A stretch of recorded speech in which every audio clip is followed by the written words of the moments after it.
আসসালামু আলাইকুম, কেমন আছেন সবাই? আজকে করলা দিয়ে চচ্চড়ি করব। পেঁয়াজ, কাঁচামরিচ, হলুদ মরিচ, লবণ এগুলি দিয়ে করলা আর আলুকে একসাথে পোলে রেখেছিলাম। ভালো করে কচলে তারপর তরকারি রান্না করব। মাংস খেতে খেতে কার না বিরক্ত লাগে। এইভাবে একদিন করলার তরকারি খেয়ে দেখতে পারেন। আপনাদের মনে হচ্ছে তিতা লাগবে? একদমই না, খেতে কিন্তু খুব মজা। ভালো করে পুরোটাকে মাখিয়ে নেবেন। আমি রুই মাছগুলি আগেই ভেজে রেখেছিলাম, আমি পরে তার উপরে দিয়ে দিব। আপনারা চাইলে এখানে ছোট মাছ ব্যবহার করতে পারেন কিংবা অন্য কোনো মাছ ব্যবহার করতে পারেন। আবার যদি আপনারা ইচ্ছা করেন ঠিক এইভাবেই একটু রসুন দিয়ে শুটকিও রান্না করতে পারেন, সেটা কিন্তু আরও মজা। তো যাই হোক, আমি সব কিছু একদম ভালো করে কষলে নিচ্ছি যাতে একদম মশলাটা পুরোপুরি লাগে। আমি কিন্তু তেলটা সবসময় পরে অ্যাড করি, তেল দিয়ে মাখাই না, তেল উপরে দিয়ে দিই।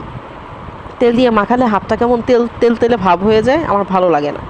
এই যে এখন অল্প একটু তেল দিয়ে দিলাম।